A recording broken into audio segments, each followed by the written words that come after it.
My fellow Americans, I'm speaking to you tonight from behind the resolute desk in the Oval Office. In this sacred space, I'm surrounded by portraits of extraordinary American presidents. Thomas Jefferson wrote the immortal words that guide this nation. George Washington, who showed us presidents are not kings.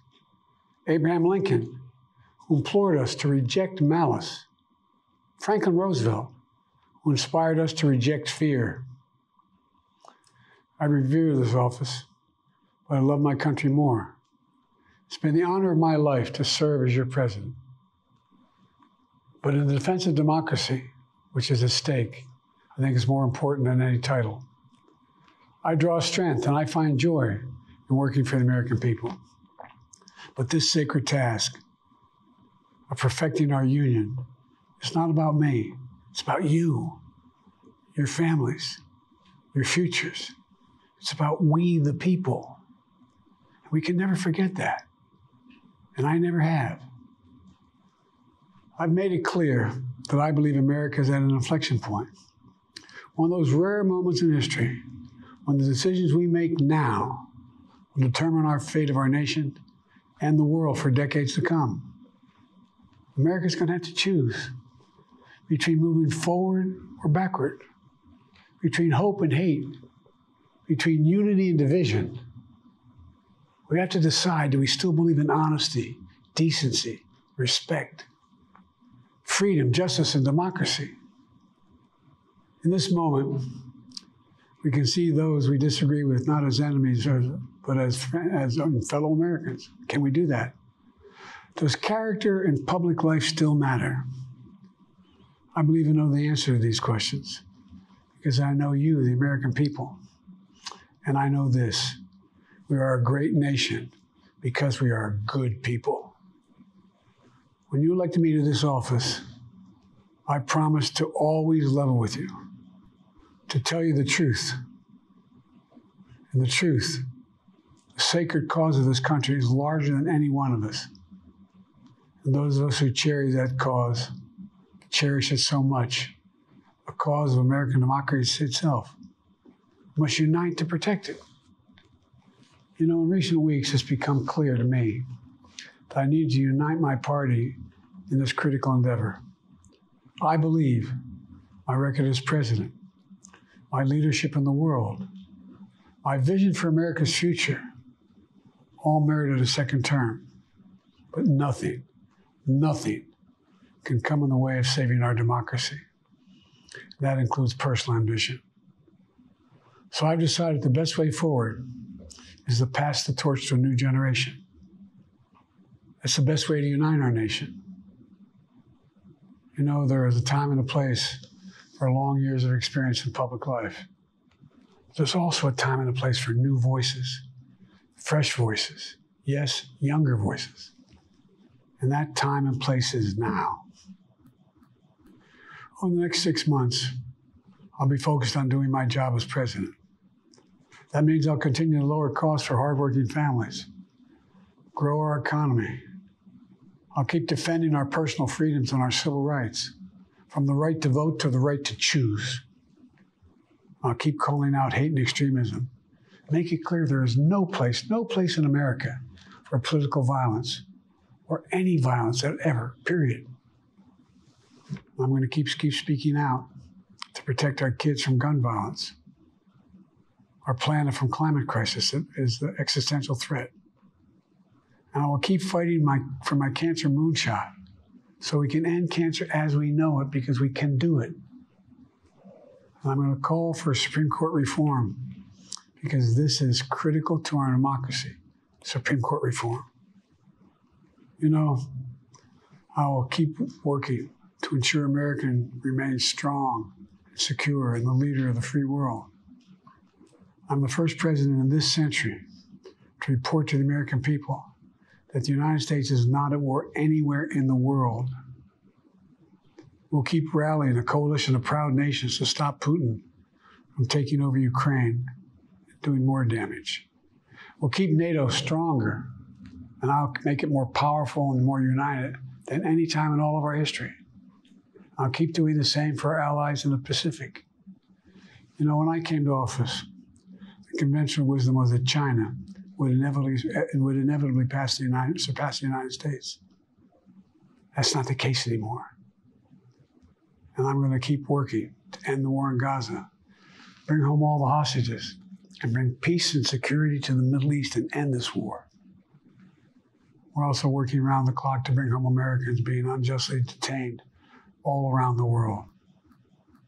You know, we've come so far since my inauguration. On that day, I told you, as I stood in that winter, we stood in a winter of peril and a winter of possibilities. Peril and possibilities.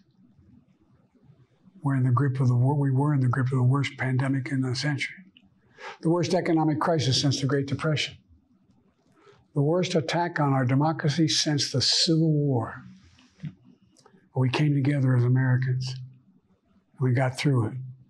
We emerged stronger, more prosperous, and more secure. Today, we have the strongest economy in the world, creating nearly 16 million new jobs, a record. Wages are up. Inflation continues to come down. The racial wealth gap is the lowest it's been in 20 years.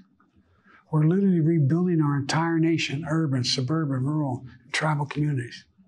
Manufacturing has come back to America. We're leading the world again in chips and science and innovation. We finally beat Big Pharma after all these years to lower the cost of prescription drugs for seniors. And I'm going to keep fighting to make sure we lower the cost for everyone, not just seniors. More people have health care today in America than ever before. And I signed one of the most significant laws helping millions of veterans and their families who are exposed to toxic materials. You know, most significant climate law ever in the history of the world. The first major gun safety law in 30 years. And today, the violent crime rate is at a 50-year low. We're also securing our border. Border crossings are lower today than when the previous administration left office. I've kept my commitment to appoint the first Black woman to the Supreme Court of the United States of America. I also kept my commitment to have an administration that looks like America and be a president for all Americans. That's what I've done. I ran for president 4 years ago because I believed and still do that the soul of America was at stake. The very nature of who we are was at stake. And that's still the case. America's an idea. An idea stronger than any army, bigger than any ocean, more powerful than any dictator or tyrant. It's the most powerful idea in the history of the world. That idea is that we hold these truths to be self-evident.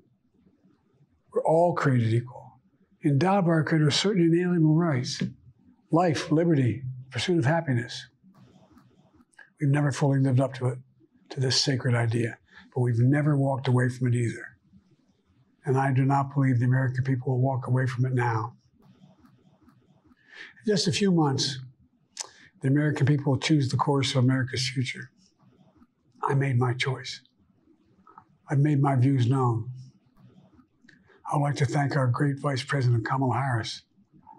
She's experienced, she's tough, she's capable. She's been an incredible partner to me and a leader for our country.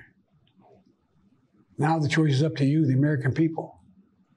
When you make that choice, remember the words of Benjamin Franklin hanging on my wall here in the Oval Office, alongside the busts of Dr. King and Rosa Parks and Cesar Chavez. When Ben Franklin was asked, as he emerged from the convention going on, whether the founders have given America a monarchy or republic, Franklin's response was, a republic, if you can keep it. A republic, if you can keep it. Whether we keep our republic is now in your hands. My fellow Americans, it's been the privilege of my life to serve this nation for over 50 years.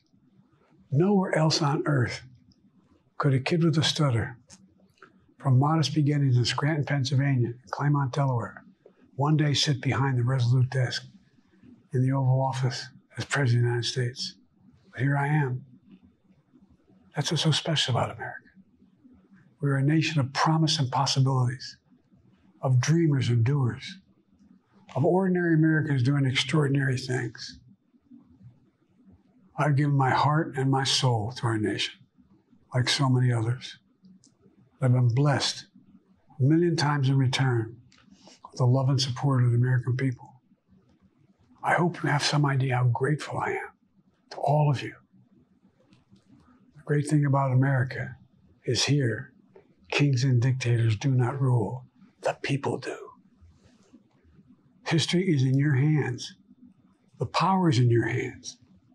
The idea of America lies in your hands. We just have to keep faith, keep the faith, and remember who we are. We're the United States of America, and there's simply nothing beyond our capacity when we do it together. So let's act together, preserve our democracy. God bless you all. May God protect our troops. Thank you.